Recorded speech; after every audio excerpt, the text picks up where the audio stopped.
Assalamualaikum warahmatullahi wabarakatuh. Good morning everyone. We are from Group 2 Rombel 2 and we will present it or explain it about the book that we have read together. The first book is Quiet and the second book is Punished by Reward. Before that, let me introduce our team. First of all, Fikri, Aufa. Secondly, myself, Ahda, Syufyan, Ilyasa. The next one is Rusdiana Ika, and then Rifdah Hanandra, and then Royiqul Amin. After that, Aqilah Az Zahra, then Fitria Sulistyani, and the last one is Atiqah Dhiya. Okay, so we will explain about books first, the Quiet, and it will be explained by Fitria. Fitria, take it.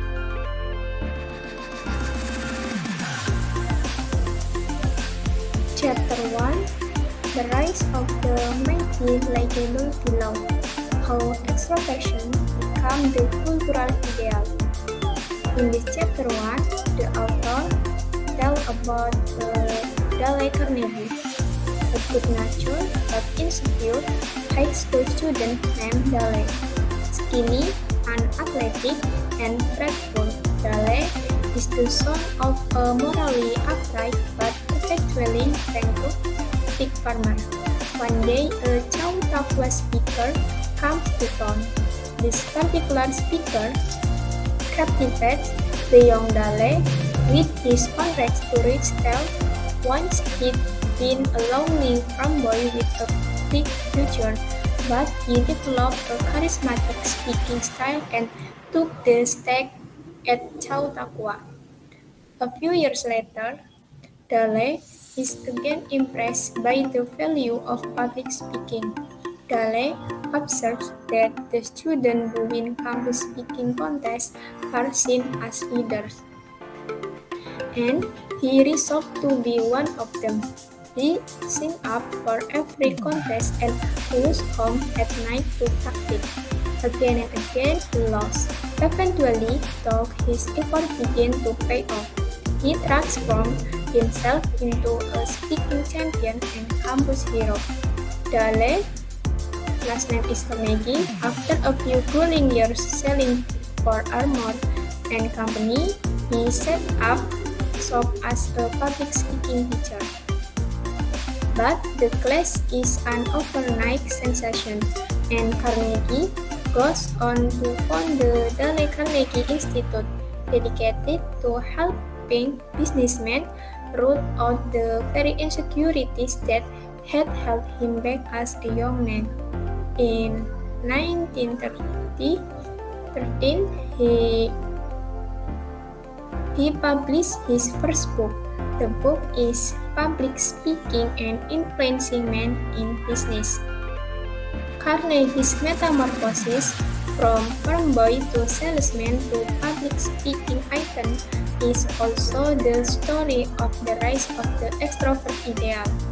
Carnegie's journey reflected a cultural evolution that reached a tipping point around the turn of the 20th century, changing forever who we are and whom we admire, how we act at job interview, and what we look for in an employee, how we court our mates and raise our children. America had shifted from what the influential cultural historian Warren Sussman called a culture of character to a culture of personality, and opened up a Pandora's box of personal anxieties from which we will never quite recover.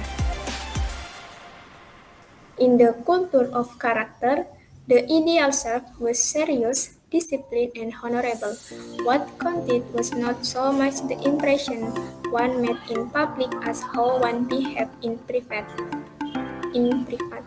But when they embraced the culture of personality, Americans start to focus on how others perceive them. They become captivated by people who were bold and entertaining. The social role demand of all in the new culture of personality was that of a performer. Sussman famously wrote, every American wishes to become a performing self.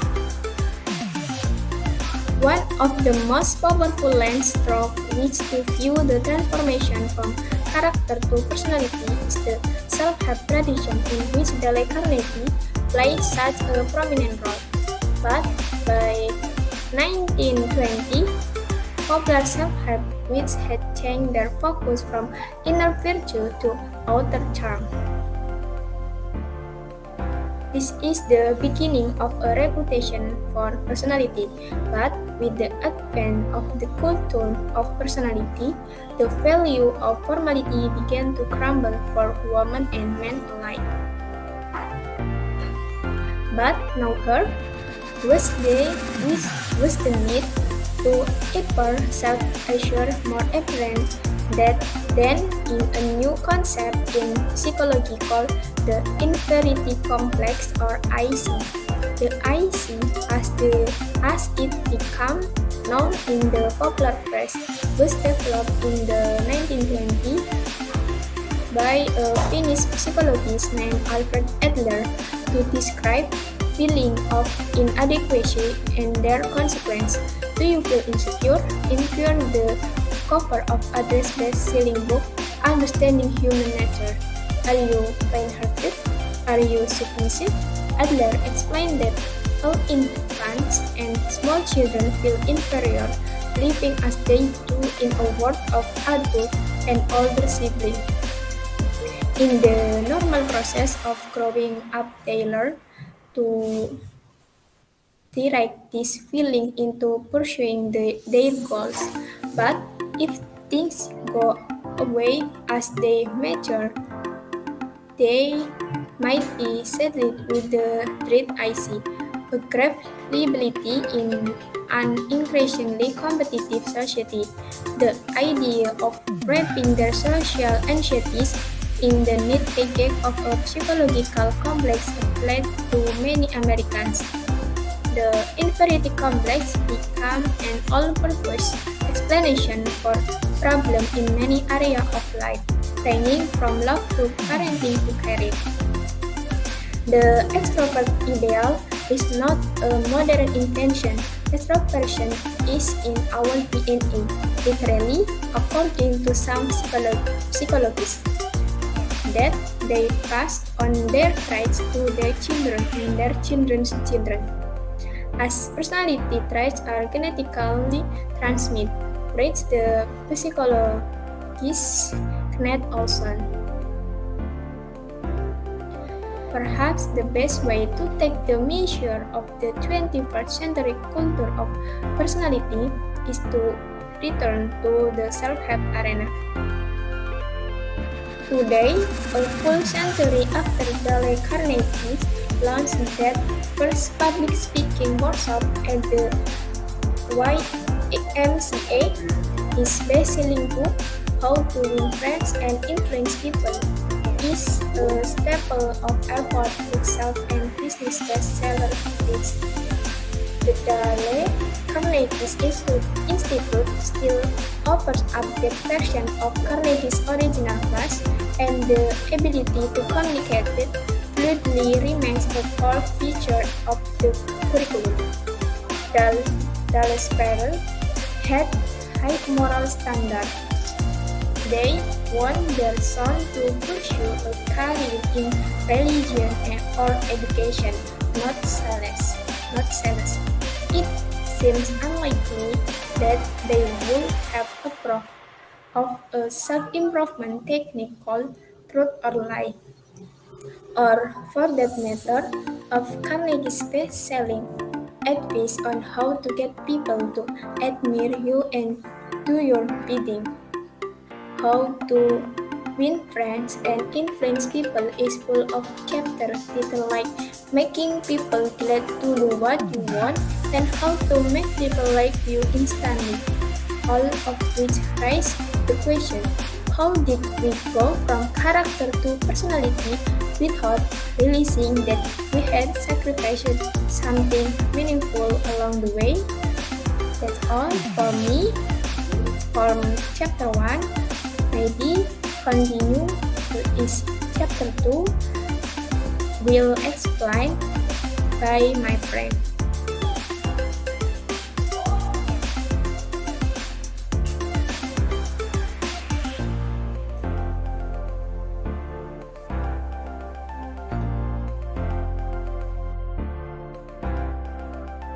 Okay, thank you, Fitria.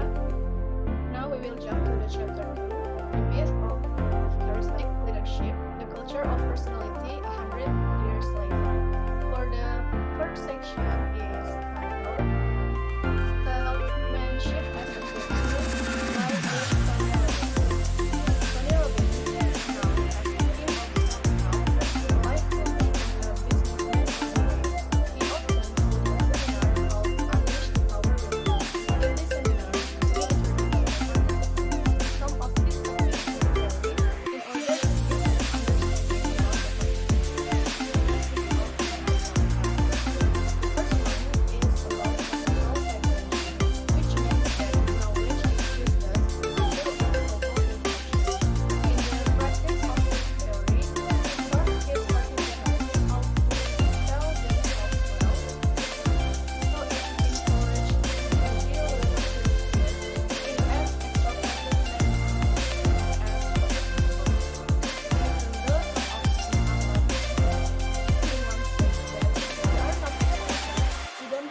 the extrovert to feel alive. 1. In dealing with social world, where we must be vibrant, confident, and not seem hesitant toward other people. And I think I kind of agree with him because those traits can help us improve ourselves to be a better person. Then at the evening, the participants were challenged to walk across a 10-foot bed of floor without being directed, with the idea to cover themselves in such a and the second part of Tony's state of mind is good-heartedness, meaning that he wouldn't inspire so many people if he didn't make them feel that he truly cares about unleashing the power within each of them. And the thing about Tony and what draws people to buy his mental product is that, like any good salesman, he believed in what he's pitching, so it made people would also believe in him. And the second section of this chapter is about the myth of charismatic leadership, Harvard Business School and beyond. Harvard Business School, once called the place of the spiritual capital of extroversion by some people. But still, in fact, there are also introverted students. Most of HBS students are expected to give their opinions, and unfortunately, not all students are able to adapt to this system. So the school tried hard to turn quiet students into talkers by hosting a live informational session, articles, and web pages on how to be a good public speaker. And I think this is a good idea because it can motivate students to be a more vocal person. This idea is also can be adapted and applied in any institution. And every autumn, the incoming class participated in an intellectual game where the students are divided into small groups and asked to write some items in order to be important for the group to fight for. Then there is one group that has a student who had a lot of good ideas, but his group didn't listen because he expressed his views too quietly. They instead listened on what the most vocal people suggest. Other than that, the more a person talks, the more other group members direct attention to him or her. So we often see that powerful person as a leader. And I think this phenomenon sometimes happens most of the time, when in fact opinion, suggestion, or information given by vocal people doesn't always be right, and so does opinion, suggestion, or information given by quiet people that doesn't always be wrong. And for the rest of the chapter will be continued by my friend. Okay, so I will continue the rest of the chapter 2. So, Harvard Business School's model of leadership places such a high premium on confidence and good decision making, but they did find out that the ranks of effective CEOs are filled with introverts, including Bill Gates. And according to management theorist Jim Collins, most of the CEOs of the highest performing companies tend to be quiet, humble, modest, reserved, shy, gracious, mild-mannered, self-effacing, and understated. A researcher, Adam Grant, did some research and found that extroverted leaders enhance group performance when employees are passive, but introverted leaders are more effective with proactive employees. Grant says it makes sense that introverts are uniquely good at leading initiative takers because of their inclination to listen to others and lack of interest in dominating social situations. Introverts are more likely to hear and implement suggestions. Having benefited from the talents of their followers, they are then likely to motivate them to be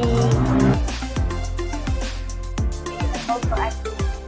Extroverts, on the other hand, tend to be so intent on putting their own stamp on events that they risk losing others' good ideas along the way and allowing workers to lapse into passivity. Often the extroverted leaders end up doing a lot of the talking and not listening to any of the ideas that the followers are trying to provide.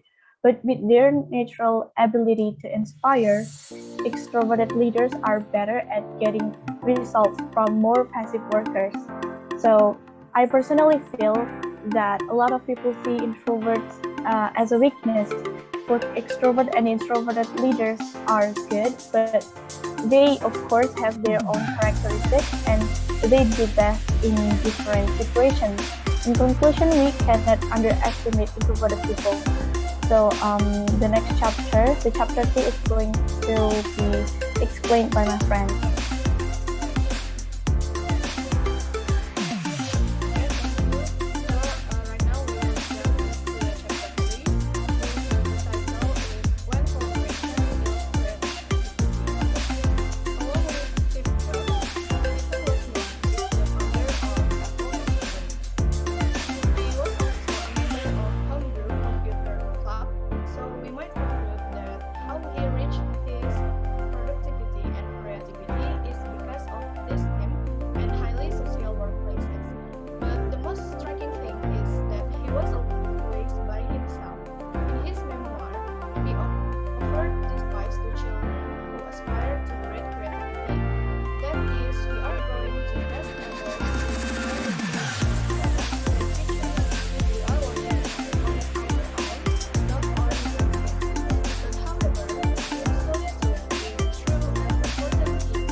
Conventional sense of the word, as Farrell and Kronberg wrote that while extroverts tend to attain leadership in public domains, introverts tend to attain leadership in theoretical and aesthetic fields such as Charles Darwin, Marie Curie, and many others.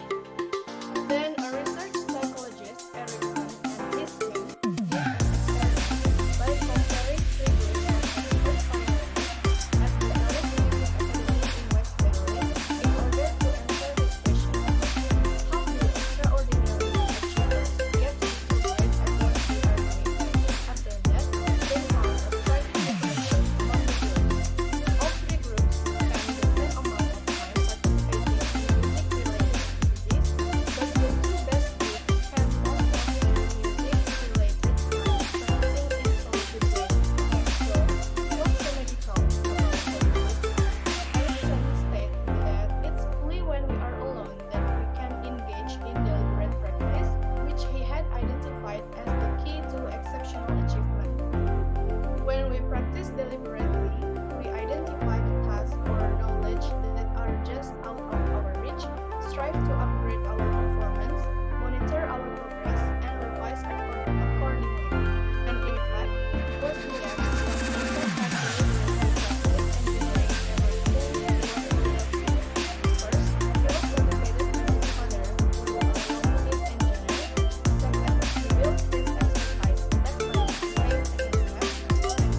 chapter 3 will be continued by my friend. Okay, thank you. So I will continue the rest of the chapter 3. So open plan offices have been found to reduce productivity and impair memory. They are associated with high staff turnover. Open plan workers are more likely to suffer from high blood pressure and elevated stress levels, and to get flu. They have fewer personal and confidential conversation with colleagues. They are often subject to loud and uncontrollable noise, which raises heart rate, releases the body's stress hormone, and makes people socially distant, quick to anger, aggressive, and slow to help others. We all might already know about brainstorming. Brainstorming is a process in which group members generate ideas in a non-judgmental atmosphere, but group brainstorming doesn't actually work. Studies have shown that performance gets worse as group size increases. Psychologists usually offer 3 explanations for the failure of group brainstorming. The first is social loafing. In a group, some individuals tend to sit back and let others do the work. The second is production blocking. Only one person can talk or produce an idea at once, while the other group members are forced to sit passively. And the third is evaluation apprehension, meaning the fear of looking stupid in front of one's peers.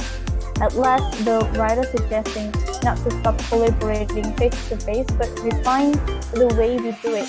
For one thing, we should actively seek out symbiotic introvert-extrovert relationships, and I do agree the most effective teams are composed of a healthy mix of introverts and extroverts. Some companies are starting to understand the value of silence and solitude and are creating flexible open plans that offer a mix of solo workspaces, quiet zones, casual meeting areas, cafes, reading rooms, computer hubs, and other features that allow occupants to decide when they want to collaborate and when they need private time to think. This kind of diverse workspaces benefit both introverts and extroverts. So the next chapter is going to be explained by my friend. Okay, thank you, Anna. And next, I will continue with chapter 4 and chapter 5 in this first book. I will begin with chapter 4, Temperament Destiny. As we know that destiny is a predetermined course of events that is irresistible power that will determine our future. It works too in our personality. It is destined and influenced by several dominant aspects in our lives, such as genetics, environment, or nature and nurture. In this chapter, it talks about the origin of our personality and itself, how and from where our personality came from. In a story of a woman that is honored to be a host for an important audiences, and she's so stressed out, and even though her husband trying to calm her down, and then unfortunately even that the seminar is not run as she wished, and the woman feels so angry and wondering why and from where her shaman come from. And then she found studies from her part about Dr. Swan's studies about human temperament, that is longitudinal studies, trained 500 babies at their 4 months from their labors. The experiment used audio recordings, balloon explode, and it divided babies into 2 categories, which is the first one is high reactive baby and the second one is calm baby. When they are turned 2, they are interested in robots, clowns, new things in life, and at 7, they love meeting strangers, and at their 11 years, the stranger trying to interview them show a results that The baby who is highly reactive is tend to be an introvert, and baby is calm is tend to be an introvert. And finally, I'm sorry, baby is there is calm is tend to be an extrovert. And finally, introvert and extrovert are hereditary. The environment is nurtured. And then there is a arcade theory about humans have a good ability to grow and develop, and the environment should support it. After that, she realized that her treatment come up from all of the theory, even in nature or and nurture, genetics and environment. In conclusion, to my knowledge, it is just like Schopenhauer's theory of personality, the nativism, which is hereditary, empiricism is its nature, and the convergence as a result of empiricism and nativism. Okay, let's get moved to the chapter 5, that is Beyond Temperament. In this chapter, it's talking about sometimes we need to go beyond our temperament, which is good in some occasions. As an example, the introvert shouldn't be an introvert when they are recommended to be a speaker. They have to be professional as a speaker, which is not which is not shown to be nervous and looking like they are confident. Let's say we can just stay to be an introvert when we need to be extrovert for certain situation. And the story begins from the authors meet the doctor or Dr. Schwartz, who is hospitalized her in Massachusetts, that is related to the studies before. And then he works in neuroscience. And then she wants to know that whether she is extrovert or introvert. And the author said and exposed it by the monitor share a picture of stranger, and then it comes faster. Every time the photos is going faster, she realized that the picture is shown repeatedly, so she feels more relaxed. That is show that high rapid feels when they are in a crowd.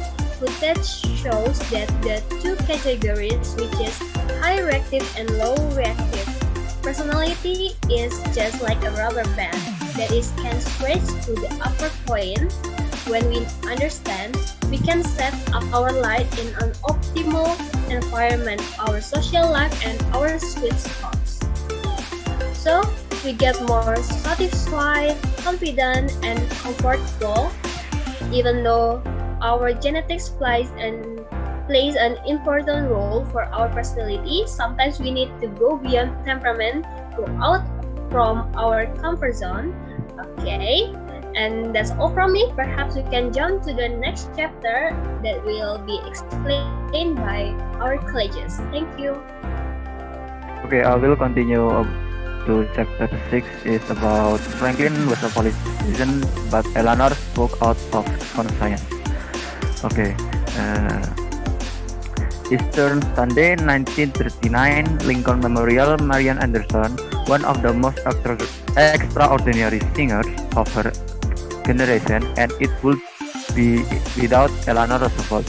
Earlier that year, Anderson had planned to sing in Constitution Hall in Washington D.C., but the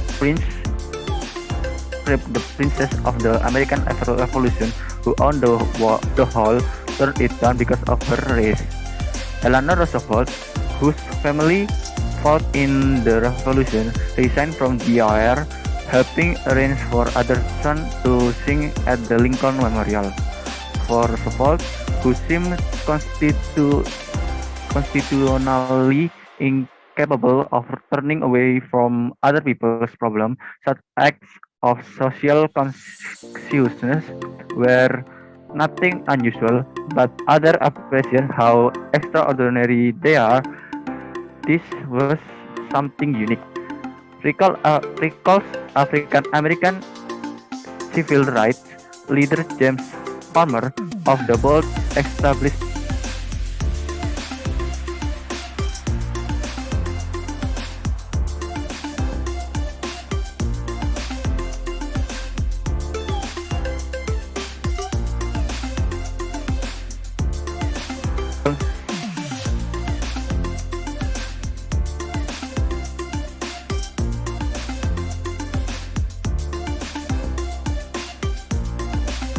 a light-haired polar and something he has strong and something disturbing dream at night. He is very intensive and it is strong motion. One time, Aaron interviewed 39 people who described themselves as introverts. A general question asking for identity. And when the examiner asked, "Have I been arrested? Have I shoplifted? Am I using cocaine?" With this last question, my intently never tried cocaine, but he seems to think I have. The accusing expression on his face is the same as the old police trick. Suspect they have incriminating evidence, then there is no point in denying it. Face closed, red, and as the persistent examiner put his face on inch from your face and asking if you have ever used cocaine, turns out to be a in recent experiment, a team of asked 60 participants to read stories of people who had committed a moral mistake, such as driving car accident or something embarrassing, such as spilling coffee on someone. Participants were shown photo of the perpetrator of the crime, who had one of the 4 different facial experiences: embarrassed or shame, head and eyes down, sinus or shame plus blues, neutral or neutral with plus.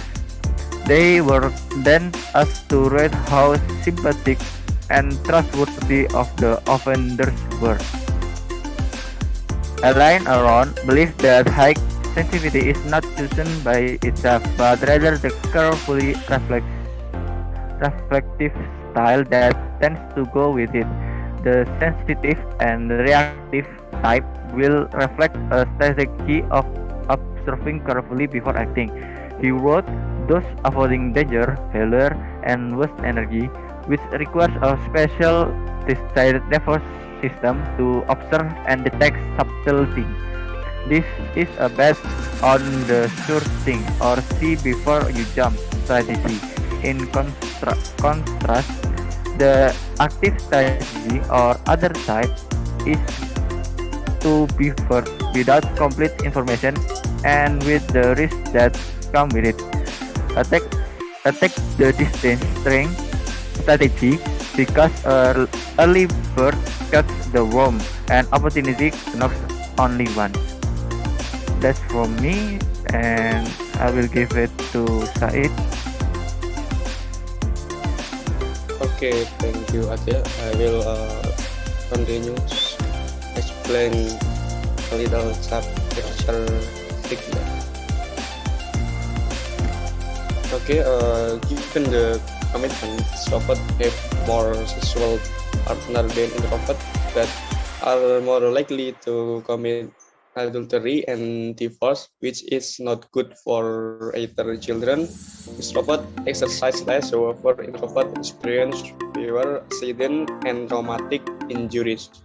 Introvert enjoy a broader support network, however, commits more crimes.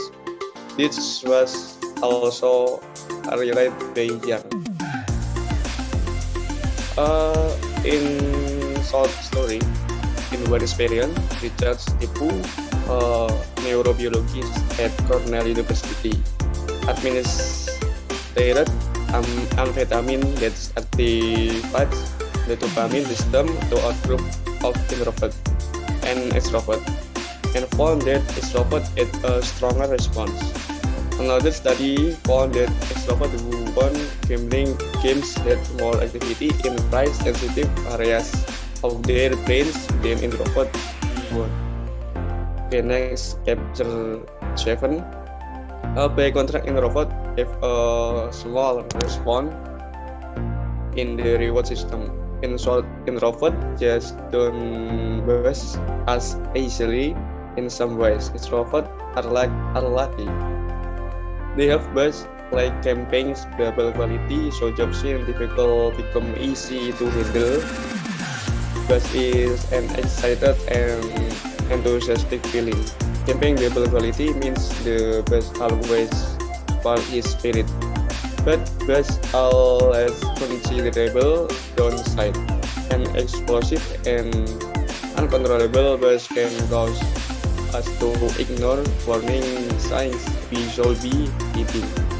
When it comes time to make group discussion, extrovert will listen to introvert, especially when they see problem ahead, because introvert think before they act, so they are able to predict problem.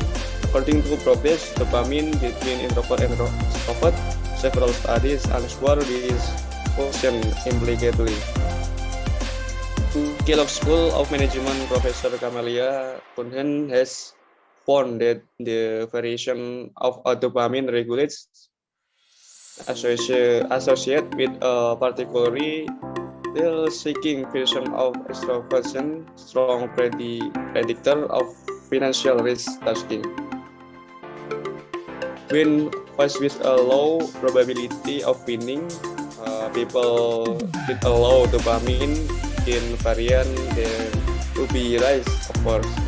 When they have a high probability of winning, they become relatively risk-seeking. So extroverts are progress more dopamine than extrovert. Extrovert, especially highly impulsive extrovert, are more likely than introvert to make this mistake. Why? Well, in the words of psychologists John Brenner and Chris Cooper, who have shown that extroverts think less and act faster on such tasks, introverts are geared to inspect and extroverts geared to respond. But the more interesting aspect is not what the extrovert do before, but what they do after. Newman explains, if you focus on achieving your goals, as reward-sensitive extrovert do, you don't want anything to get in your way. You speed up in an attempt to knock this roadblock down. Yet this is a crucially important step, because the longer you pause to process pricing of negative, the more likely you are to learn from it. Okay, the reason for this is the different problem solving style between introvert and extrovert.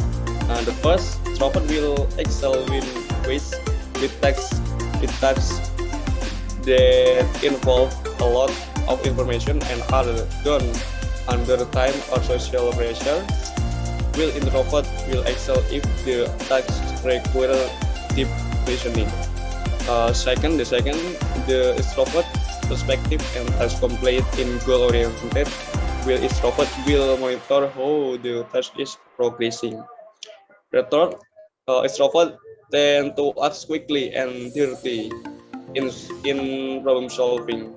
Empathy, speed over accuracy can only to problem when the problem they face tend to be complicated. Okay. 4. When contemplating extrovert, they focus more on the thing around them, so it is as if they see things as they are. Okay, in short,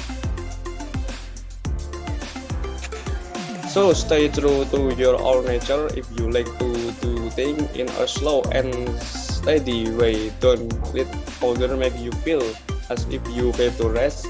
If you enjoy it, don't force yourself to take break.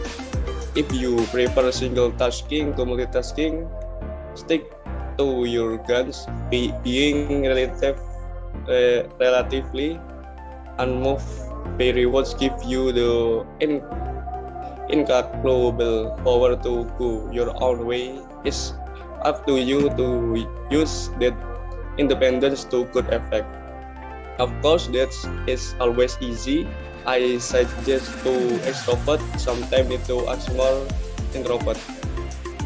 Okay, based on story, Wall Street, Chris, and Born Cooper, we could get one conclusion. You show more confidence with your personality and try to not follow the herd, just trust your own way. You still feel like you are on your back, so you can handle anything with calm. Okay, thank you. Next chapter.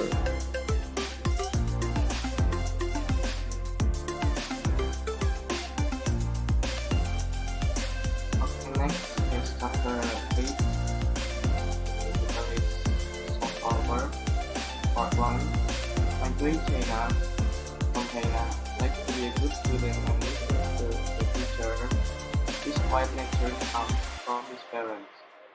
Greece, Korean American. In Monta Vista, being smart and quietly is actually admired, even where smart people will have many friends. In contrast, the Chinese who tend to be aloof, introverted, and not to excel in non-academic fields. Young woman from America worries about having no friends because her friends are too party. Well, she is more reserved. Once the house window is on summer vacation because he has to study. Amin from Taiwan because he is required to continue studying, which makes his wife. Wei from Taiwan, USA, who is known as an extrovert, cheerful and friendly, but during lessons who used to be quiet. Who experienced to culture shock when the professor asked to discuss while other students choose to speak visually. Other professors and teachers were disappointed by the reluctance of Asian-born students who participate in class. According to the professor, the barrier respect. Some teachers believe participation as a failure to get action studies to solve. According to psychologist Robert Corrigal personality on Asia, introvert, America.Spain, Introvert, it is only a rough generalization. Several studies that have been conducted have shown similar results with the next group. Like Canadian children can avoid children who are quiet, whereas in China it is assumed that quiet children will get praise. In China, they tend to like attitudes such as honest, hardworking, and humble. In contrast to Americans who tend to like an enthusiastic, cheerful, and friendly attitude. ASEAN, oriented to be part of a team, prioritize group interest, accept their place in the hierarchy, and West see us independent individuals, express themselves, follow self-happiness, do not submit to groups when they are considered as having fun. Individual change personal experience when he was in a room with another Asian student and Caucasian student. Conflict arose in his room when there were a lot of dirty dishes. The Caucasian asked another Asian student, he was a district fairly. For According to Kardashians, it is something that is natural, but according to Asia, it is other way around because Asians are accustomed to questioning, not asking, let alone ordering. Eastern relations of respect are admirable, but it has had a big impact on the personality style offered by each culture. In the West, the extrovert ideal is ideal, while in Asia, silence is golden. Part 3. When he first met Mike Lee, he said that he first prioritized education. Then when she met him the following fall, he seemed uneasy to sit next to a group of female athletes who were laughing their heads off. Mike was frustrated by the shallowness of the conversation going on at dinner. Mike tends to be comfortable when he is around his Asian friends, who tend to be more reserved. When Mike is faced with inappropriate circumstance, Mike chooses to criticize himself more than anyone else. Many Asians are starting to be more daring to speak up. Part 4. Journalist Nicholas Lehman once interviewed a group of Asian Americans on the subject of meritocracy for his book The Big Test. The consistently emerging sentiment, he wrote, is that meritocracy ends on graduation day. After that, Asians start to fall behind because they don't have a right cultural style to progress. S.Psi, not praising enough. Well, a software engineer told me how much we now neglected at work compared to other people, especially people from Europe who speak without thinking. In China, we say, if you are quiet, you are considered wise. It's completely different here. Here the whole of the talk, even if they have an idea, not yet fully mature, people are still confused. The business culture in States require style as well as substance if it is to thrive. This may not be fair, and it may not be the best way to judge someone's contribution at this score. But if you don't have charisma, you can become the brightest person in the world and you will be underestimated. From many other cultures. When a Chinese communist leader gave a speech, he read it not even from a teleprompter but from paper. The letter is pronounced Christian. Chapter 5. Part 5. Gandhi, according to his autobiography, was a constitutionally high and fine person who chose to run after school and didn't copy anyone. When he attended gathering, Gandhi was always silent because he was too shy to speak. Gandhi learned over time to manage his shyness, but he never really got over it. He could not speak without preparation. He avoided making speechless whenever possible. Gandhi decided to go to England to study law against the wishes of the leaders of his Modi Banya subcaste. Caste members are forbidden to eat meat, but Gandhi promised his mother not to eat meat. Gandhi succeeded in becoming a young lawyer who was fluent in English, but there were still some local people who spelled too. Gandhi was rejected when applying for jobs because of discrimination, but getting the chance after negotiating with local institutions. Part 6. Professor Lee defines soft power as quiet, persistent, and excellent as it is, and in Gandhi's political victory.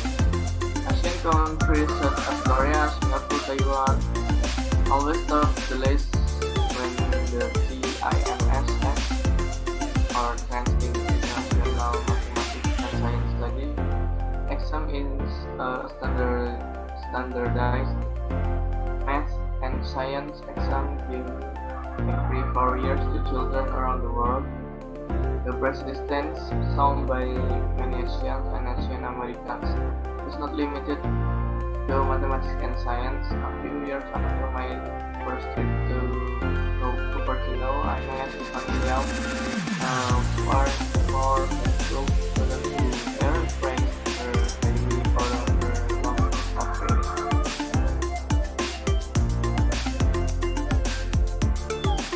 Tiffany is a wealthy and sophisticated collectioner that studied abroad in Spain.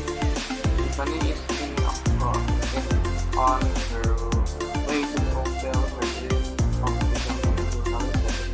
She's been elected editor-in-chief of Campus newspaper.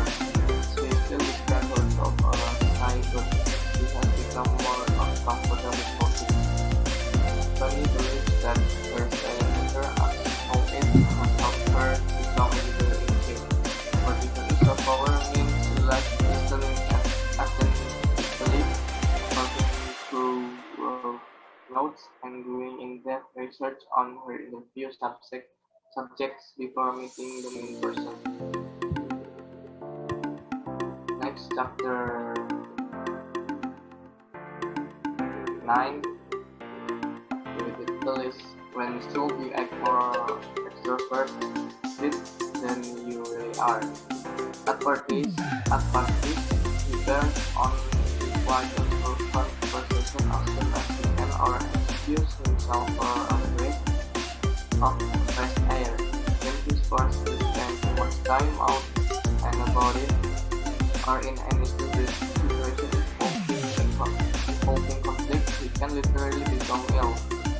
Would you be surprised if I told you that the Australian professor and the recluse who prefers a life of the mind are one and the same man? Psychologists call this their personality, but the personality traits really exist, or do they shift according to the situation in which people and themselves? If you talk to Professor a little, he'll tell you that his body is probably persona and his true view on the charts introvert not only really but also neurophysiologically.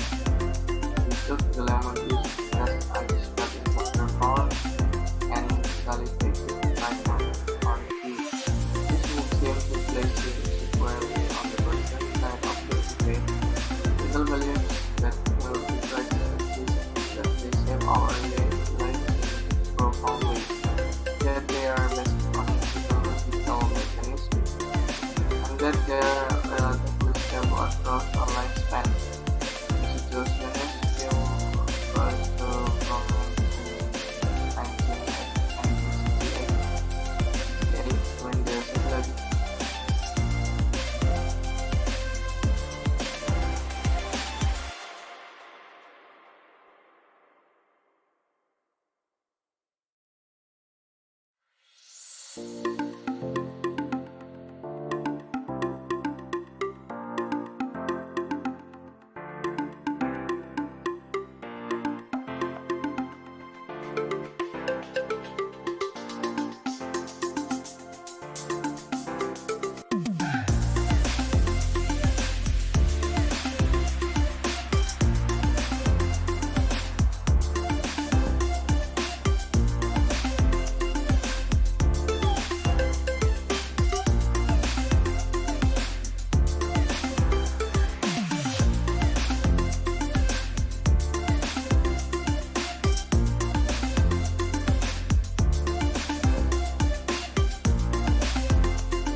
Without Emily, Greg would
such activities as rest instead of social activities because they are exhausting. So it was with introvert who had to understand how quiet they were. When introvert and extrovert couples disagree, it is almost noticeable by their conversation. Their voice becomes flat, cold, and has slightly dissipated meaning. Break dance when it into energy, calm down. Take a deep breath, rest 10 minutes and extra if your temper is so important that you should let it go. At the dinner party, where introverts do not do a lot of talking, they just do what makes them comfortable. In speaking, an introvert naturally ponders what he say next. That's why they don't talk much. Introvert and extrovert participated equally. Introvert couples tend to focus on one or two topics for intense conversation, while the extrovert choose a lighter and wider topic. Now let's move on to chapter 11. For a parent must bring their child to the psychologist with a fancy case of bad parenting. If the baby their child has depression, it only makes their child insecure and ruin their happiness. That's why parents need to step back from their nevertheless and see what the world looks like for their quiet children. The key to gradually expose their child to manipulation and people is to be careful and respect their boundaries, even they seem extreme. Many introvert children grow up having access to themselves, although they tend to gain truth on their own terms, wait a while before they jump in, or participating in relationship. But make sure you don't push your own desires, and remember that they are moments that they feel Gradual and interest can be a great source of trust for your child, no matter how different he feels from their friends. Help them find activities where they will meet other children, but also have plenty of their own space to develop their character strength. In chapter 11 also talk about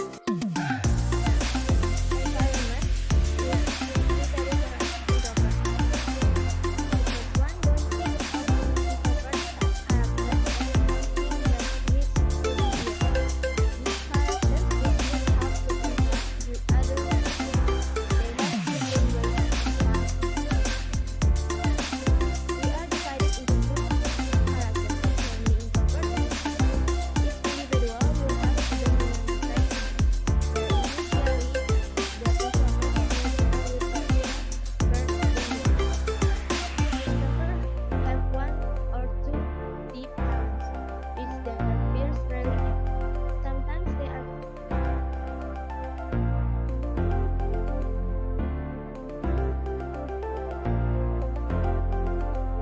build their enthusiasm in improving their talent. Roger Johnson said that shy and introvert children are more artistic when walking in small groups, that their swimming in the field is the introvert children talking in public spots. Under Ericsson study, he discussed collaborate with introverts to help introverts work together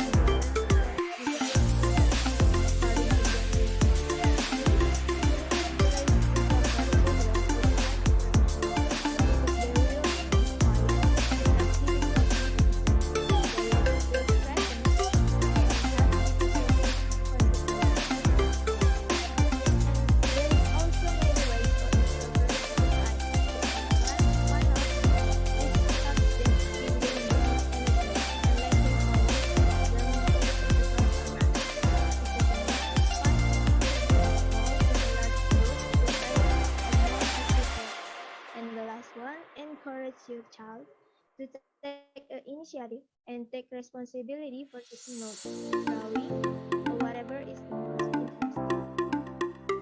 In chapter 11 also, there's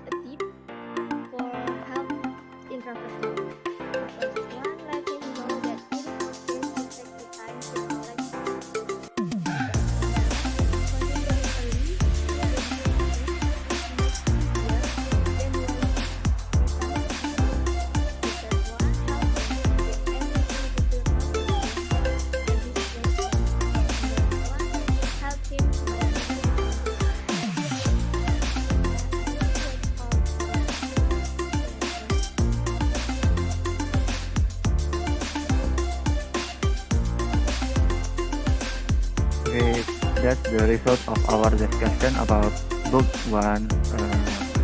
Title is quiet and cut or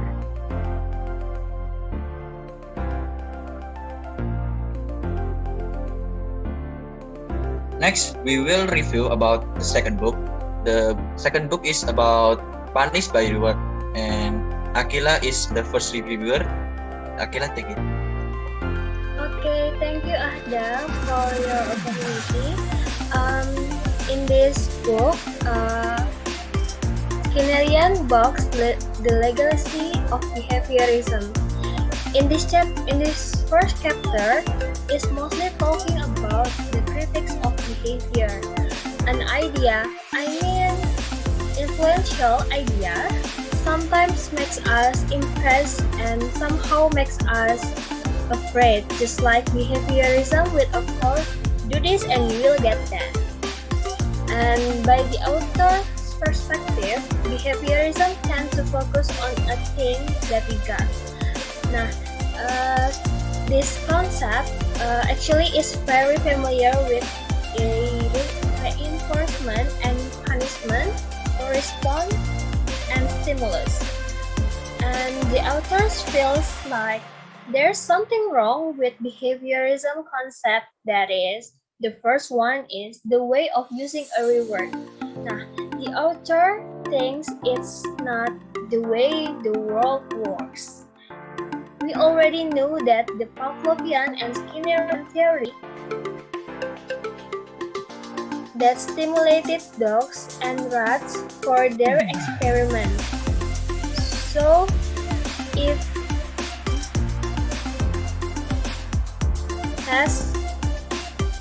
sorry for your inconvenience, we already know that the Pavlovian and Skinnerian theory that stimulated dogs and rats for their experiments.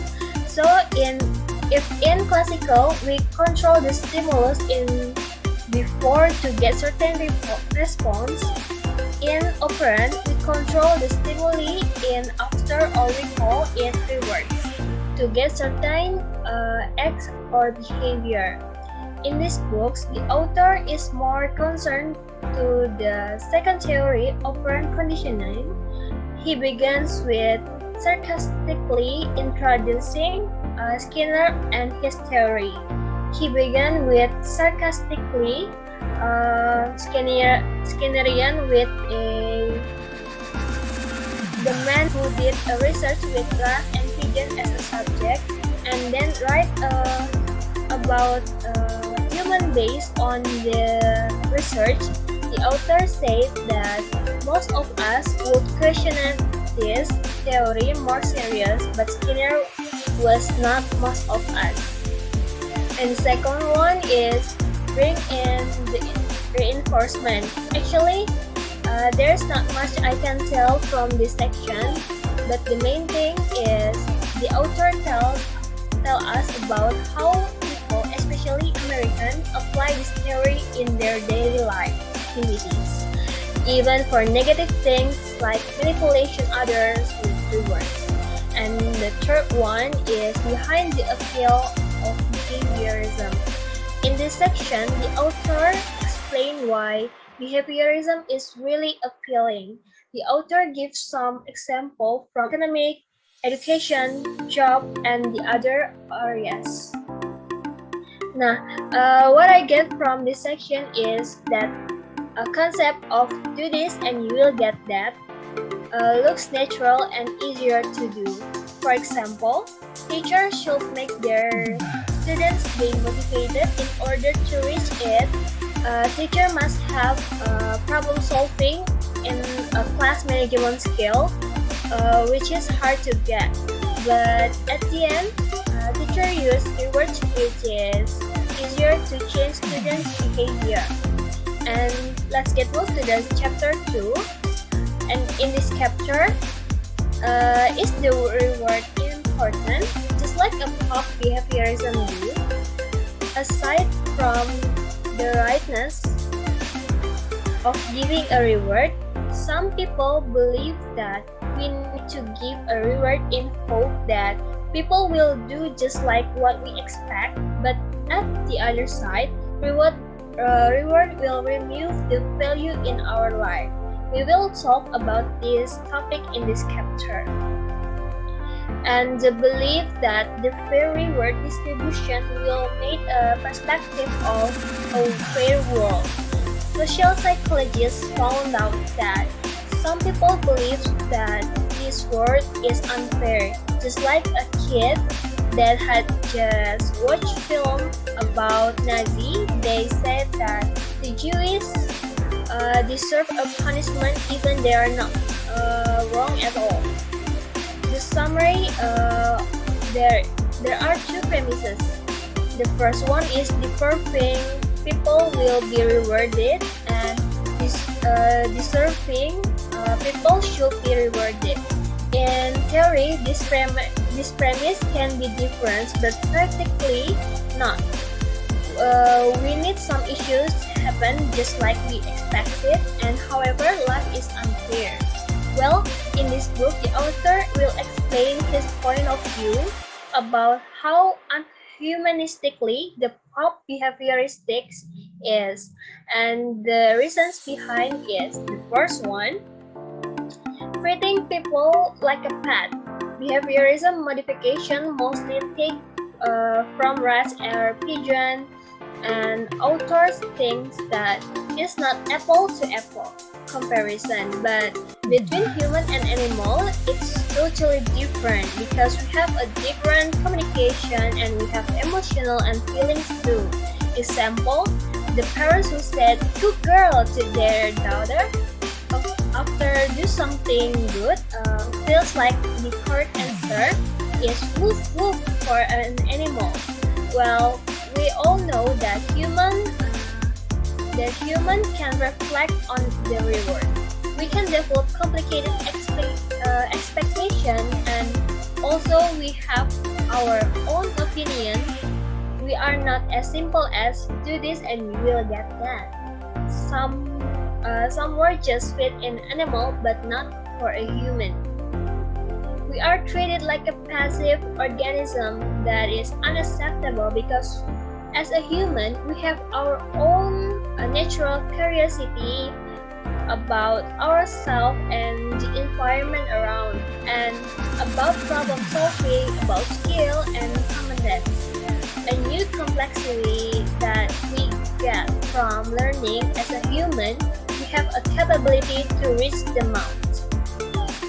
After all, the author never agreed the idea of human is passive organism. The other critics say that it's better if we compare a human with a machine because machine is more complex than animal. Well, as we know about Skinner theory, reward and punishment, the author thinks that if we just learn and work just because a reward, there is more than extreme. There is limiting as well. We can be disagree with the public theorists, and we can see that this section of psychology fade away. But we can deny that in our daily life, this theory is still applicable, and many people apply this theory. I think it's all from me, and the next will be explained by my colleagues. Thank you, Aqilah. So now let's talk about chapter 3. Is it effective for giving gifts? Leon was on his way out the door for a walk when Sam called him. "If you help me clean the kitchen this afternoon," he said, "I'll take you to your favorite restaurant tonight." Leon closed the door and found a sponge. On Nora's list of favorite activities, doing math homework just below has the root canal. So Phil announced that if he solved the problem set at before 8 o'clock, he would give him $5. What has happened here? Both Leon and Nora fulfill the wishes of others, engaging in activities they didn't plan to do, at least not for now, to get something they value. In each case, one person used the rewards to change the behavior of the other persons. The plan worked, and almost of us say that's all we need to know. But Morton does conclude that there is no evidence to suggest that people work more productively when they expect rewards commensurate with their performance than when they expect equal or need-based rewards. And also Ambrosiano and Marty Barrett found that motivated children extrinsically, there is concern about things like the rewards and approvals. They can motivated children extrinsically, that is, useless sophisticated learning strategies and score lower on standardized achievement tests than children who are interested in learning for their own sake themselves. Reward-driven children perform worse even when they were compared to children whose previous year's scores were identical to their own. This analysis by Kenneth McGraw gives us a good starting point for knowing when a prize is likely to fail. Subsequent investigation, for example, have confirmed that the Skinnerian approach is highly unlikely to prove useful when it is creativity that we are trying to promote. But McGraw's rule might play down reward failure by suggesting that they will miscarry only when used by interesting and creative tasks. The statement "do this and we'll get that" turns out to be bad news whether our goal is to change behavior or improve performance, whether we are dealing with children or adults. And regardless of whether the reward is grades, dollars, gold star, candy, or any other bribe we usually rely on. Even assuming we have no ethical objection about manipulating other people's behavior to get them to do what we want, the obvious truth is that this strategy tends to backfire. So the conclusion is to choose tasks that are easier, less efficient in using available information to solve the problems, and tend to be answer-oriented and more illogical in their problem-solving strategies. They appear to work harder and produce more activity, but the activity is lower quality, contains more errors, and is more stereotypical and less creative than the work of a comparable and appreciated subject working on the same problem. So now let's move to chapter 4. Pam tells Leon and Nora to do something and will get a reward of being taken to a favorite restaurant. To examine the claim that rewards are effective in changing behavior, we ask 3 questions. First, for whom are they effective? Second, how long are they effective? And third, on what exactly are they effective? Almost every behavior that children value, from brushing their teeth to acting altruistically, is something we want them to continue to do when they are no longer valued. In the workplace, people usually continue to be paid for what they do. But if the goal is to help people change their behavior, for example, by improving the quality of their work. Some psychotherapists and couple counselors also use rewards to change behavior. One behaviorist, for example, actually suggests the couple use each other's tokens to encourage conversation or to control excessive talk. Rewards generally do not change the attitude and emotional commitment that underlie our behavior. They don't make profound and lasting change because they only aim to influence what we do. If, like Skinner, you think there's nothing more to humans that we do. If your goal is to get people to obey orders, to show up on time and do what they're told, then bribing or threatening them might be a reasonable strategy. But if your goal is to gain long-term quality of work, to help students become thoughtful, thinkers, and independent learners, or to support children in developing good grades, then rewards such as punishment are completely useless. In fact, as we are beginning to see, they are worse than useless. They are actually counterproductive. In chapter 4, we also talk about 4 reasons rewards fail. The first one, if the reward is a punishing thing. Punishment and rewards continue from essentially the same psychological model, which contains no more motivation than the manipulation of behavior. Punishment is not a good way to change a person's behavior or make it work better. What we are talking about is the experience of being controlled and feeling punished.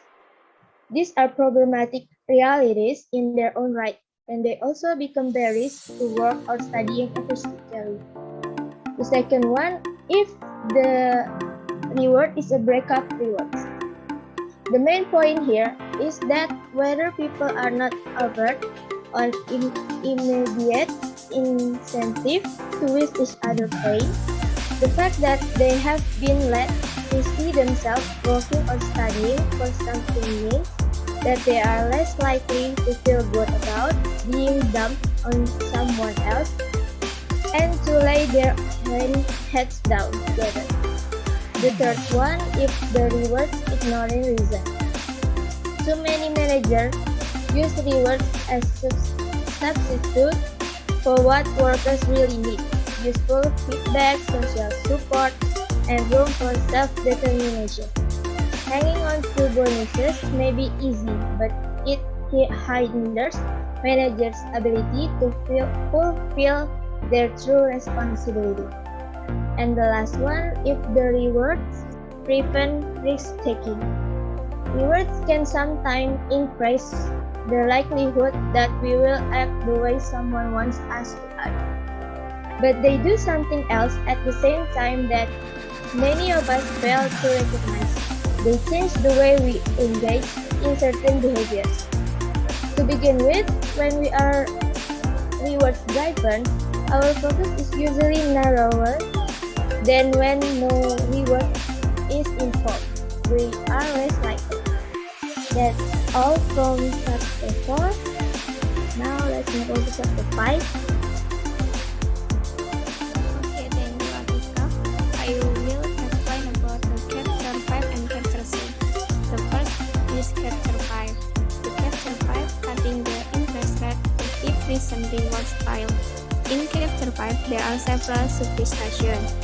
That is, the author explains the scope of the effect, the reason for the effect, but it is just and minimizing the damage. In generally, chapter 5 explains how do reward change the way people feel or view about what they do. In the world of psychology, usually refer to rewards and punishment as extrinsic motivation. That is motivation that comes from outside the individual or from outside the task being performed. While the opposite is intrinsic motivation. Extrinsic motivation cannot fully explain or measure how well we do our jobs. However, intrinsic motivation remains or can always measure how well the work we do. Intrinsically motivated people function in the performance setting in the same way as those with high achievement motivation.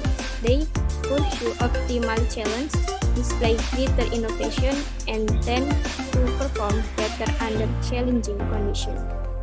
Overall, the content or discussion of this chapter is about that extrinsic motivation is a poor substitute for a genuine interest or intrinsic motivation in what the individual is doing or doing. Rewards like punishment actually undermine the intrinsic motivation that drives optimal performance, and with the reward changing the way we see or view a task. And then chapter 6, the price problem in the price problem. In chapter 6, there are several sub-discussions, that is, good work versus good work, focus on price, encouraging work, and the fear of spoiling. Many of us wish we had more price and less criticism as children. Why we price, how we price, and what effect price over time has on those we receive it. In this chapter, the author distinguishes between various forms of positive feedback. On the one hand, direct information about how well a person has performed, a text or encouragement that makes the recipient feel self-determined. On the other hand, verbal rewards that feel controlling make a person dependent on the approval of others and generally prove no less destructive than other extrinsic motivators. Often the changes brought by price are not necessarily beneficial to the person buying price but will add to the comfort, pleasure, or benefit of the complimented. What is the purpose of price? The three goals are most frequently mentioned: improving performance, learning, achievement, and so on. Promoting appropriate behavior or positive value, and helping individuals to feel good about themselves. Enough from chapter 5 and chapter 6. Maybe can be continued chapter 7 from by my friend.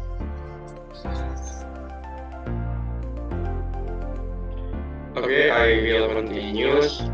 Incentive system and pay for performance plans are passive in US normally.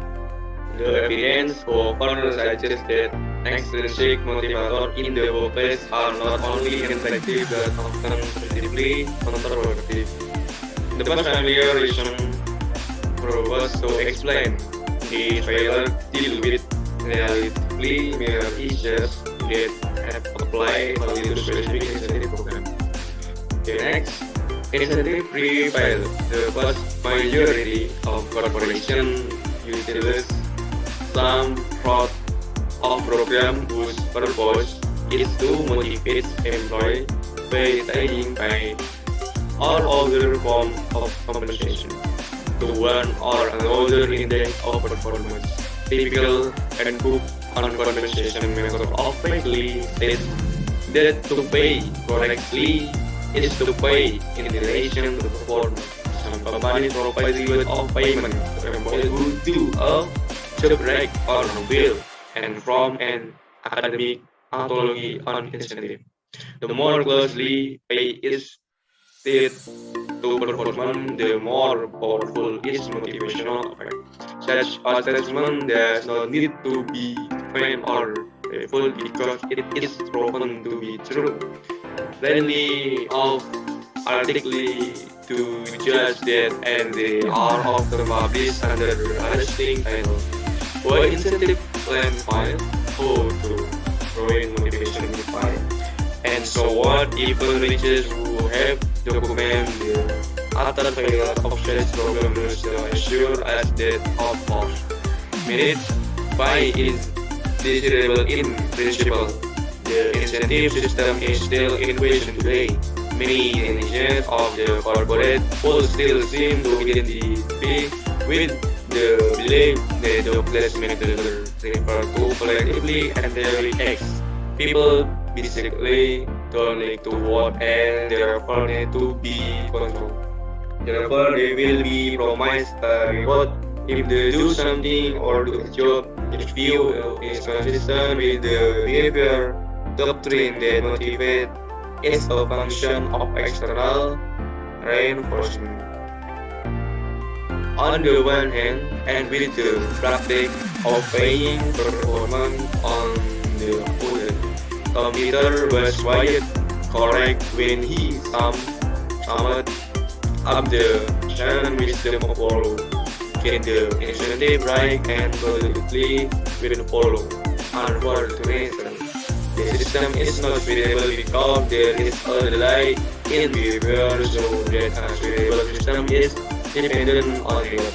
According to Ketut Purwantoro, financial effort, the most important part is shifting the individual wage system to the group, but the ideal will depend on rewarding the group for cooperating or in other words, bringing people for cooperating. But the use of competitive reward as incentive is often used to improve quality management. The same is true regarding the practice of rewarding employees with the acquire new skill or participate in program to improve the organization. It means like bringing someone else to do something. Incentivized reward in general do not enhance and often impact on many different kind of tasks, especially those that require creative.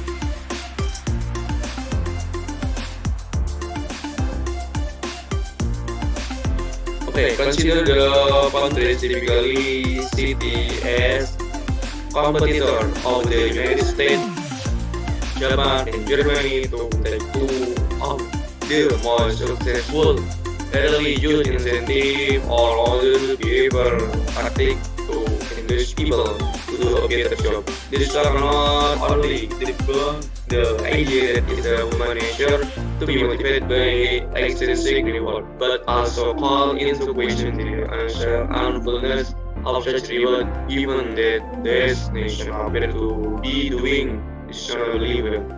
But put aside the anecdotal evidence of failure and the experience of other countries, according to Richard Douglas Jenkins, in fact, the evidence that has been gathered to focus on the effect of variation in incentive action and not on whether performance-based pay commercialized performance level. In other words, incentive only encourage but do not increase employee performance. In answer for opinion on the effect of a performance program, beginning in the early they have found a very weak or even negative relationship between high and organizational performance, especially between executive and corporate profitability measured over a period of time. In other words, the compensation system has been poorly implemented. The result is explicitly tried to establish with a return to shareholder was any better for corporation that had incentive plan for top executive than it was for those without such plans. The result were unable to find any difference. In Jenkins and on 28 previously published experiments that measure the impact of initial incentive, some in the laboratory and some in the field. 16 of them found a positive effect on performance, but this ratio overstates the benefit of incentive. For several reasons, first, the improvement were judged on the basis of short-term measure, and there was no indication that would continue. Second, the tasks involved in the studies were mostly technical or physical work, just a simple assembly jobs, tree planting, cross sorting, and most stealing. All of the performance measures were quantitative in nature. A good job consists of producing more of something or doing it better. Only 5 of studies look at the quality of performance. How the 5 who may slow positive effect for incentive? None. From the nothing shows a positive effect for incentive. One of studies in the survey could be allowed in the light. On the people who were fired on pieces did not even learn anymore about the kids just fight only for their achievement. Look also on the war teams or choice either that a payment for success in price, finding consistent with argument that reward is score is working. What is the point that are the possible way to make sense or evidence that paying people for performance does not generally lead them to do a better job? The first is assume that there must be other studies or the somewhere documenting positive result from such system. I have spent a good deal of time looking for such finding with success. But I invite readers to check the literature and let me know if they go for any evidence that long-term improvement in the quality of work really follow from the use of it. Even more impressive and improvable would be that showing that reward are more likely to others. Such improvement there are substantive checks in the way work are treated. When research study appeared to show that an incentive plan was provided to an entire organization rather than to individual actually create measurable benefit. But it's done all that the program also include increased employee involvement in the decision making. A future more likely than reward to open for any positive effect. Reason for incentive failure. The first, lack of necessity. Second, secondary. Third, by the smart performance. Fourth, expense. And five, too big versus too small. Six, long-term versus long-term. Seven, objective versus subjective. And eight, performance evaluation is an exercise in futility. And 9, pay is not a motivator. Okay. And next, reward and punish. Many big American firms still believe that correction and punishment are useful, but some people also understand that the actual punishment makes a person unsafe, just because of the bad consequence he or she had to face. It should be emphasized that fear of failure is very different from the desire to success. It also some them have person prone to playing itself and protect themselves from the punishment. It also causes a person to punish but never gets the motivation. The reason for act or work is to avoid the punishment. This is a wrong motivation because people just doing her to avoid the punishment. And next reward, rupture relationship. One of the decides that incentive reduce possibility of people working together. The most effective way to destroy teamwork is to get each member to compete with strength and competition. Of some incentive, the working group will see their partner barely to success. Professor of business administration also say that you will be inclined to push the kitchen and get involved in the kind of conflicts that give benefit to the organization if you are worried about losing the reward. Simply, people in our group don't have the same goal because they have turned into the personal goal and its reward. Reward ignore reason. To solve problem in the workplace of course was the cause of why the problem coming on. Is it because work and really enough for their job demands? Are work unable to cope for it effectively? So one division is mindsetting to another division for certainly and a set response. For generally incentive system are frequently used for substitute of giving what they need to do a good job. Meanwhile, trading works will means providing useful feedback and meeting their needs for self-dissemination and social support. It established the condition under which intrinsic interest in work and development Next reward, this goal is tasking. Next reward and the main interest. Next, why behaviorism does work at classroom regarding this material. There was a study that discussed the reward and analysis role. The reward gift is not different from what we get previously discussed. The purpose is to try and motivate children and improve their performance, such of which they can start good gradient of all the reward. The conclusion of the study was that kids at elementary school feel more appreciated when they receive just treatment. But not looking the value or motivation there. There are valuable learning that need to be known. Fact 1. You children need to learn. Fact 2. Are any reward are less effective than intrinsic motivation for promoting effective learning. And next, fact 3. Third, reward for learning and the main intrinsic motivation.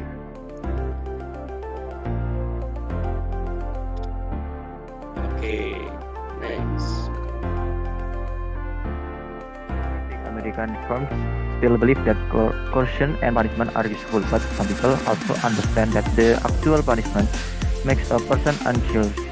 Anxious because of the bad consequence he or she had to face.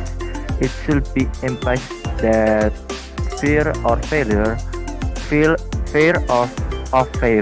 is very different from the desire to succeed.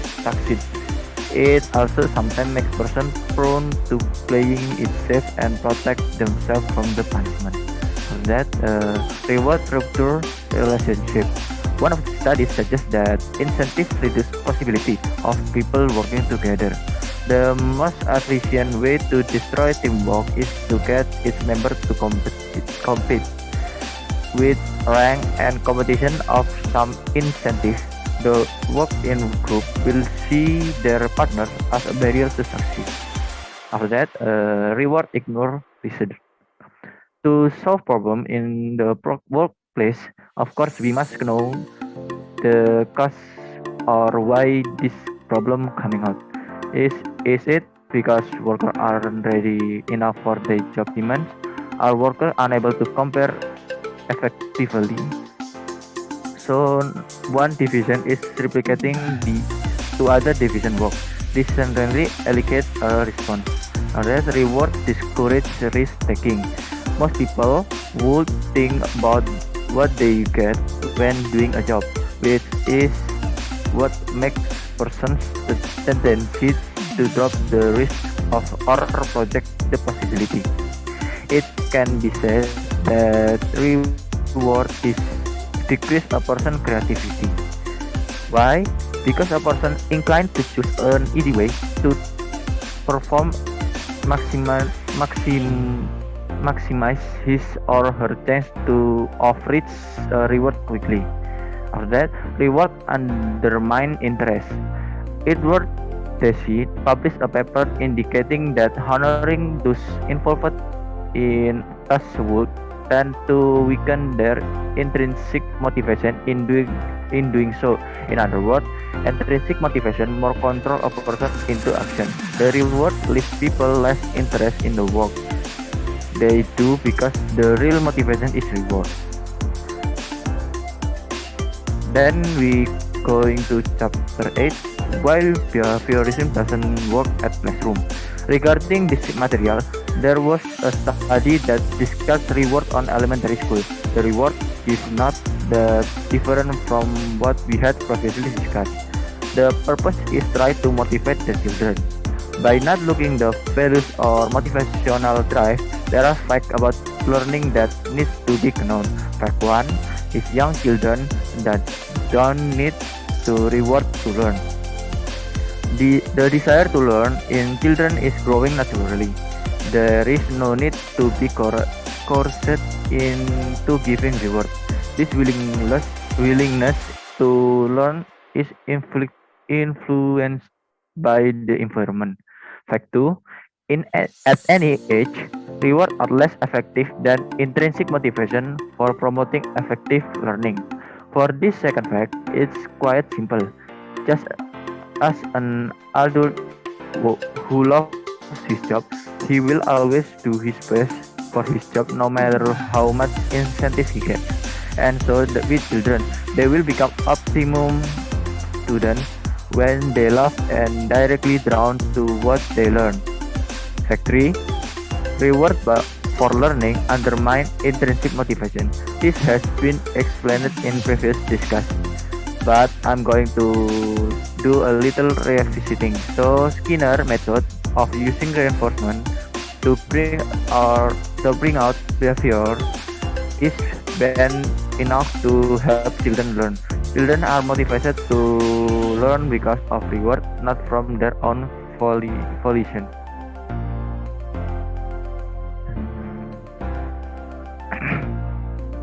In the same vein, an assessment of teaching and learning at Harvard University in 1992, based on interview with 570 undergraduates, conclude that many students avoided taking science classes not because of the heavy workload, but because the competition for grades. And children were less likely to succeed on a range of measures of classroom achievement if their parents tended not to give them much opportunity to make decisions and felt a sense of self-determination at home. There are several plausible explanations.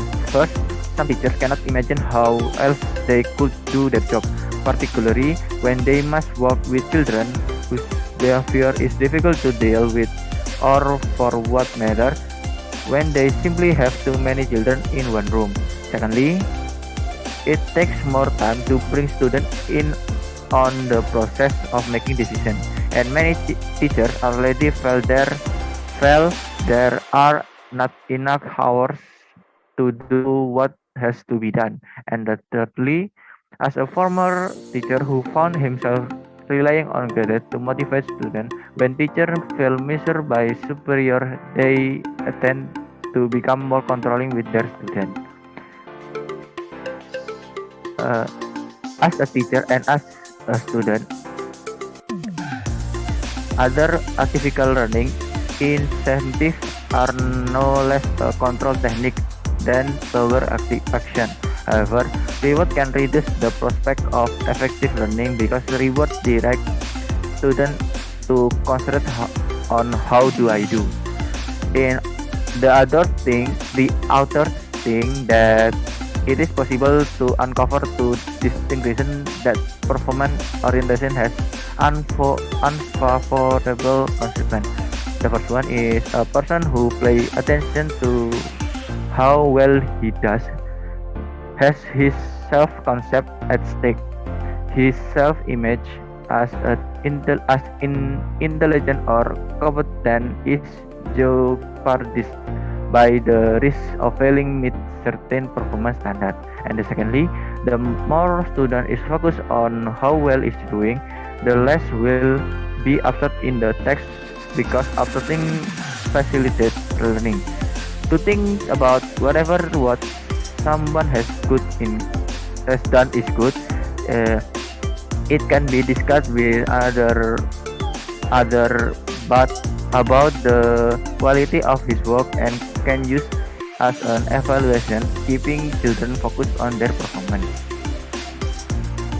I will next. So the next chapter is chapter 9, Drive for Believing. Why behaviorism doesn't help children become good people. So this chapter emphasizes that punishment is not a best thing to create a good behavior or trait for children. Giving punishment only makes them try to avoid it. Like, for example, let's say a child is prohibited to eat candy because it's not good for their teeth. And if her parents see her eating a candy, they will scold her or punish her by locking her in the room. This doesn't make her stop eating candy. She could be hiding candies under her bed. This shows that children will say misbehave secretly to avoid punishment. Rewards also not a bad thing either to develop a good behavior or trait for children. Yes, it sometimes can be motivation for children to do something good, but giving rewards or promising a reward to children sometimes make them only want that reward but not trying to do that thing sincerely, and rewards make the child feel less responsible. For example, when parents promising their kids to give them an expensive toy, or if they get straight A in their report card, the kids can be motivated to study harder. But who knows, there's also possibility of them decided to cheat in exams in order to get a high score or get A. So that reward is not helping them develop a good behavior. So for me personally, I think based on authoritative parenting, we cannot easily give them punishment. We have to openly discuss the rules with children, tell them what is the actual purpose of the rules, so they can fully understand why there are such rules and what will happen as a consequence. And they can obey the rules not just to avoid punishment. We can still give them rewards, but the first important thing is that children have to know what is the goal of the things that they have to do. So hopefully they can sincerely do that. So for the next chapter is going to be explained by my friend.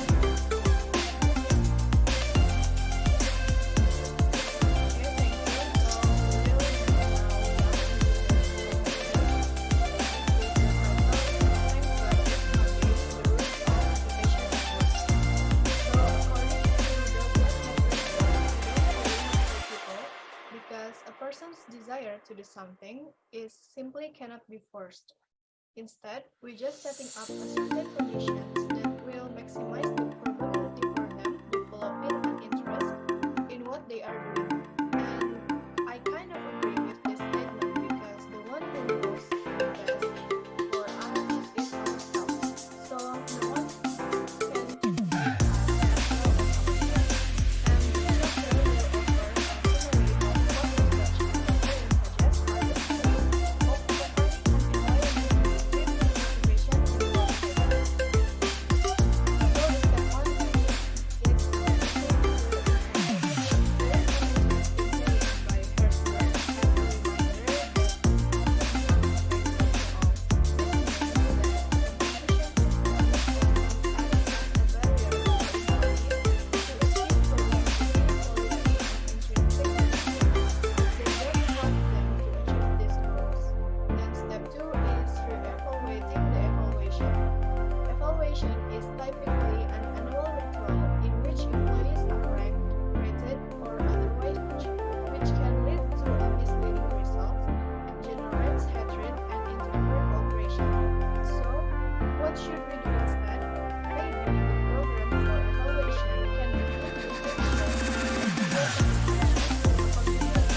rather than on their own. They are also more likely to be excited about their work. Both effects are due to the exchange of talent and research that occurs as a result of cooperation and also to the emotional support provided by social support. The second one is content.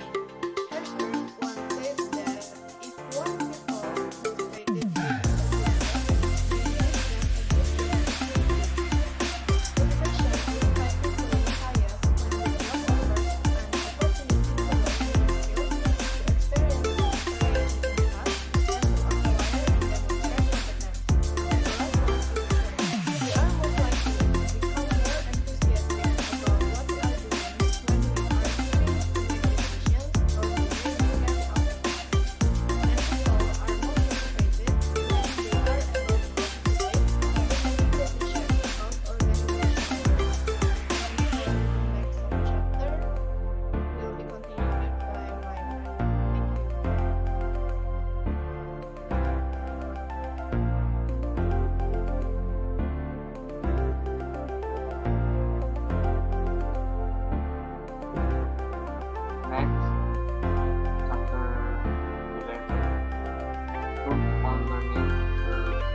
teachers contemplating a new way of doing things out to bring the children in on the process. In this case, by opening up all discussion with them at a level appropriate to their age, about why people learn and what impact it was really had.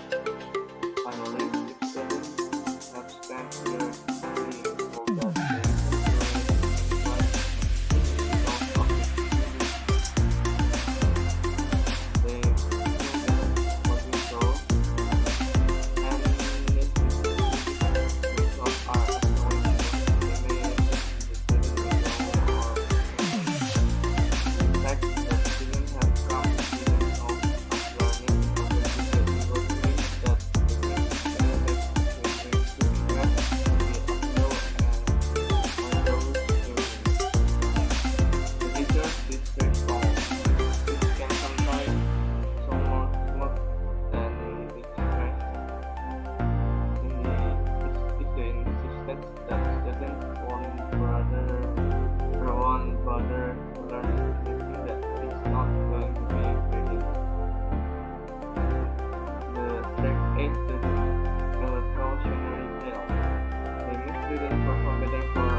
certification for grades is that they let students know who they are.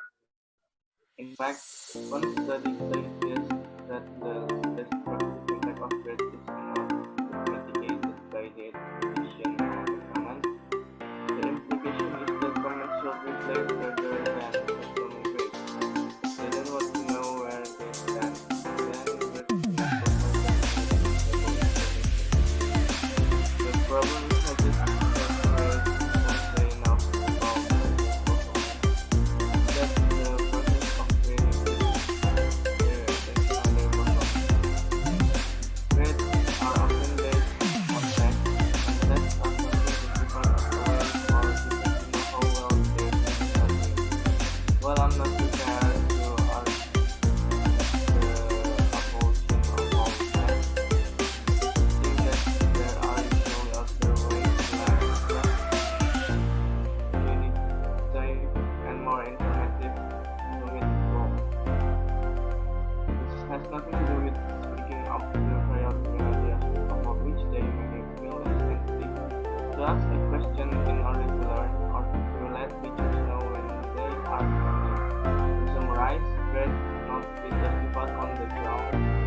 not just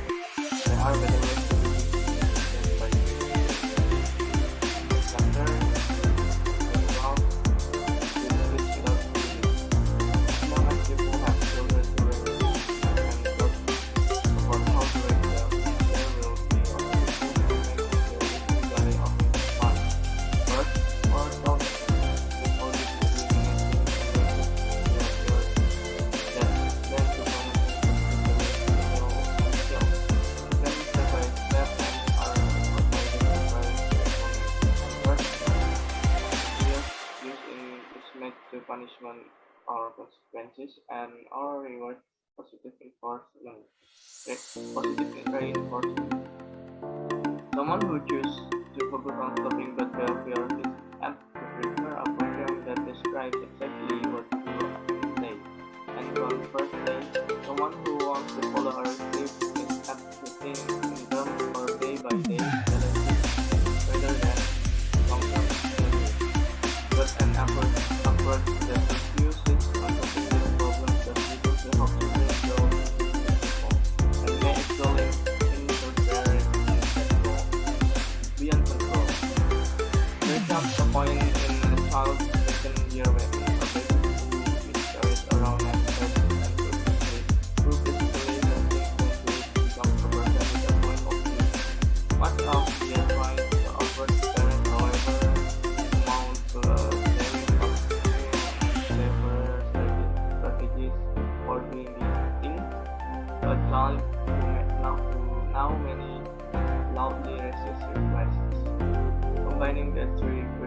and aggressive behavior patterns when the child is away from home.